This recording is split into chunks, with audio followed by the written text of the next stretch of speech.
ele foi feito por mim, pelo professor José Aparecido, e a gente tem tentado construir algumas atividades, alguns recursos didáticos, utilizando o GeoGebra, né? Que é um software já que todo mundo conhece, que a grande maioria dos professores já trabalham, e a gente tem tentado construir algumas aplicações que utilizem, obviamente, o uso da visualização, né? Mas para ensinar certos conceitos matemáticos.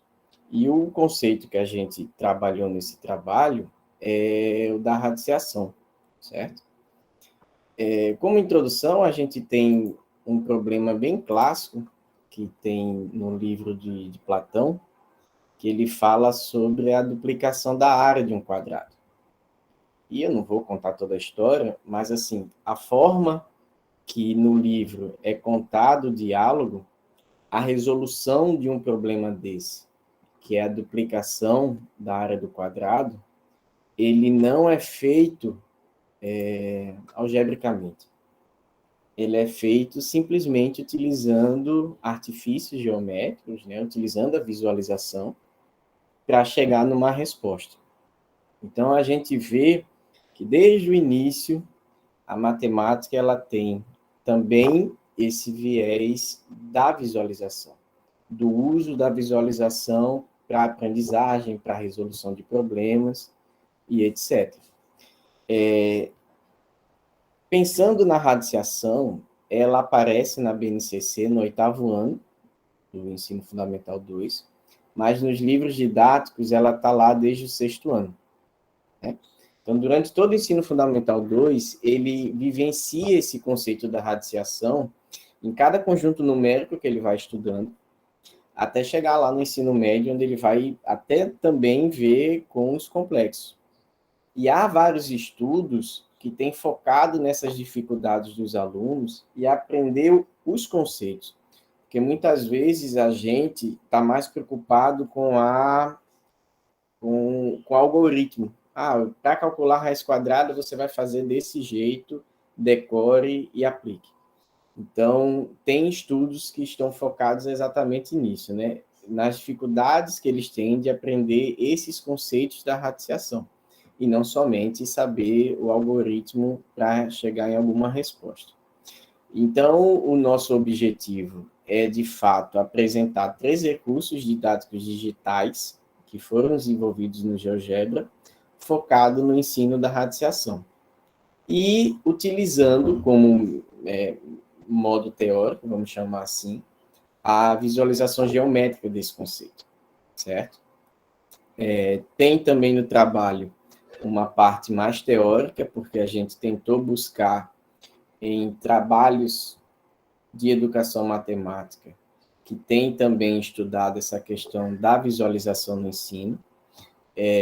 Segundo Zaraik, é uma das estratégias mais presentes na matemática, no ensino da matemática, é o uso da visualização, porque a gente trabalha com imagem, a gente trabalha com gráfico, com tabela, com desenho, então a gente não pode deixar isso de lado. Hoskin e Roca também acertam que o uso desses objetos visuais ajuda na interpretação e resolução de problemas, na compreensão de conceitos abstratos, né? Você simplesmente não vai escrever lá a tua definição, mas muitas vezes você usa desses objetos visuais para que o aluno consiga compreender melhor esse conceito, que muitas vezes ele é abstrato até pela própria natureza da matemática. E aponta que a visualização é o processo de usar a geometria para ilustrar conceitos matemáticos. Então, a gente está muito seguindo essa linha de raciocínio. A visualização como um dos modos de dar suporte a uma compreensão ampla da matemática tem sido discutido em pesquisas nesse âmbito e se mostrado um estudo importante para se repensar essa compreensão do ponto de vista de um ensino mais comprometido com a construção conceitual em desfavor a uma instrumentalização algorítmica, que é o que eu estava comentando.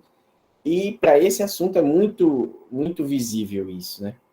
que a gente possa deixar um pouco de lado essa instrumentalização algorítmica e possa voltar os nossos olhos, o nosso cuidado para a construção conceitual do objeto. Adicionar visualização no contexto da educação matemática, além de promover o quê? A intuição e o entendimento, possibilita uma maior abrangência da cobertura em assuntos matemáticos, permitindo que os estudantes não somente aprendam a matemática, mas também se tornem capazes de construir sua própria matemática, que é uma citação importante que a gente trouxe para discutir aqui. Então, quando a gente, sei lá, quando a gente ensina, a gente está lá no quadro e desenhamos lá o nosso gráfico, o nosso quadrado, o nosso retângulo, ali é uma imagem que é estática. Muitas vezes, para a gente transformar e mostrar para o nosso aluno algum conceito e que precise de uma transformação, esse quadrado vai virar um retângulo, há uma certa dificuldade, porque ali você está no estático, né? Às vezes você tem que desenhar 3 desenhos em sequência para mostrar ali uma mudança de alguma situação, de algum problema e tal. Então, a gente está tentando puxar para o nosso ensino essa passagem da imagem estática, aquela que fica lá no quadro, ou no nosso data show, como essa, por exemplo, para uma imagem dinâmica. Aquela imagem onde o aluno vai ver toda a movimentação que você está tentando explicar de uma forma mais simples. E para construir essas imagens dinâmicas no ensino na matemática, nada melhor do que um software de geometria dinâmica, que é o caso do GeoGebra, certo? Segundo Clark, Wilson, Robert e Thomas, a noção do dinamismo dentro das ferramentas tecnológicas fundamenta-se na visão de uma matemática que não é estática. E por muitos anos a matemática teve esse tipo de ensino no estático. Mas ela é uma matemática dinâmica, a matemática da mudança. Tema que tem amplo tratamento também na pesquisa em educação matemática.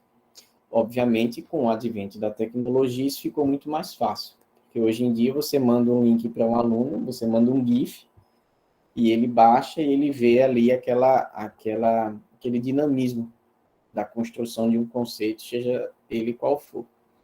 Segundo Phillips, Norris e McNabb, pesquisadores têm notado que a possibilidade da interatividade entre o objeto e o aprendiz traz mais benefícios do que comparado com outras formas de se visualizar objetos, que é um pouco também que a gente está trazendo para as nossas atividades.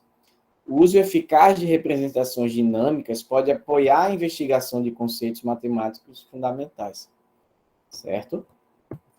E agora, eu vou mostrar para vocês um pouquinho das 3 atividades que a gente construiu, certo? São 3 atividades envolvendo raiz quadrada, todas no GeoGebra.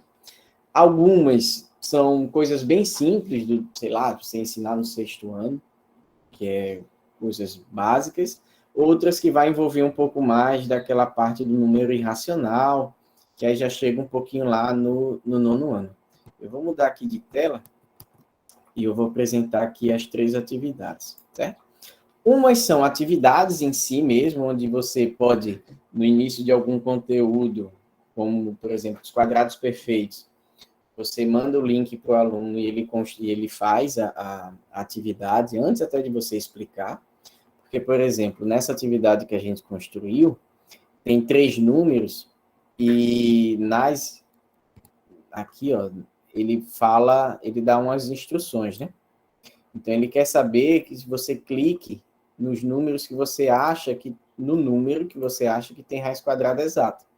Então, por exemplo, se ele clicar aqui no 83, automaticamente é mostrado os 3 números, mas sendo de uma forma visual. Então, você vê aqui, ó, que o 83, ele não preenche aqui um certo quadrado. O 99 quase preenche aqui o quadrado, né? Fica faltando um aqui em branco. E o 49 preenche. Então, o número que ele escolheu está errado. Então, observe que o número 83 não é um quadrado perfeito. Ou seja, ele não tem raiz quadrada exata. E aí a brincadeira basicamente é essa. Se você clicar no valor correto, ele diz, ó, observe que o número 36 é um quadrado perfeito, ou seja, ele tem raiz quadrada exata. E aí a própria atividade já diz, ó, o 36, a raiz quadrada de 36 é 6. E aí, obviamente, o professor pode estimular, mas por que é 6? Aí o aluno vai lá ver que tem 6 quadrados, né? O quadrado é de lado 6, e aí fica a cargo do professor que for trabalhar com a atividade. A próxima é essa daqui, ó, que ela vai trazer, porque assim, se você tem uma atividade onde vai tratar especificamente de números que têm raiz quadrada exata, daqueles 3 números, 2 não têm raiz quadrada exata. E aí essa atividade traria aquela possibilidade de você trabalhar com aproximação. Então, ele tem aqui ó, o número raiz de 24, ele já apresenta esse número naquela forma, e aí ele mostra um quadrado aqui destacado em laranja e o outro quadrado maior. E o objetivo é o aluno tentar fazer essa relação entre a visualização aqui do número, 24, vamos chamar, né? Porque tem 24 quadradinhos, e qual seria a aproximação para a raiz de 24. Então, por exemplo, se ele botar aqui, eu vou botar qualquer número, 7 e 8, aí ele vai dizer, ó, tente novamente. Observe a relação entre os lados do quadrado maior e menor.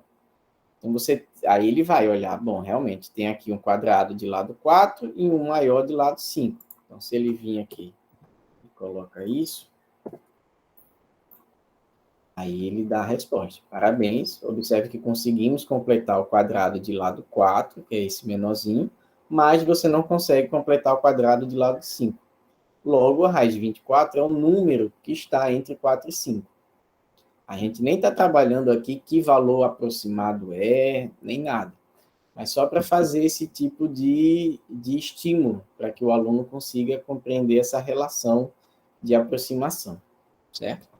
E a última atividade, ela vai tratar dos números irracionais, né? Até um pouco também da comensurabilidade. Você escolhe o quadrado, o lado do quadrado que você quer. Vou pegar aqui esse 2 aqui, beleza? E você vai animar para ver onde essa diagonal cai, certo? Você consegue determinar o tamanho da tua unidade de medição. Então, por exemplo, ele está dizendo aqui que 2 raiz de 2, que é a medida da diagonal do quadrado, ele é menor do que 3 unidades, né? Que aqui ele está contando a unidade como sendo 1. Então, se eu começar a repartir a minha unidade, por exemplo, se eu pegar a minha unidade e repartir em 3, ele já me mostra que 2 raiz de 2 é menor do que 9u sobre 3. E também você pode estimular o aluno a tanto aumentar o teu N e ampliar para você ver que realmente, por mais que você reparta a unidade numa quantidade maior, você nunca consegue chegar no número racional de fato. Porque aí você vai ampliando e vai vendo que, ó, eita, eu vou botar aqui 6, mas se eu amplio, eu vejo que o meu ponto aqui não chega na partição exata. E aí também é uma outra atividade que você consegue já começar a explicar um pouco o caminho dos irracionais, certo? Então foi bem rapidinho, mas só para vocês verem o que a gente tem tentado construir utilizando o GeoGebra. Então, desde a sua introdução nas escolas, essas tecnologias elas aparecem para o professor como um suporte para a organização do trabalho, como um suporte também para novas formas de fazer e representar matemática. E a gente acredita muito nisso, que o GeoGebra ele consegue tanto você utilizar ali para explicar algum gráfico, mas também de construir esses tipos de objetos de aprendizagem. Porque aí, como eu falei no início, você manda para o aluno vai lá brincando, tenta resolver, tenta construir ali seu conceito, com auxílio do professor, ou não, às vezes, depende muito da construção. Viu? Agradecer a todo mundo aí e vamos lá. Obrigado.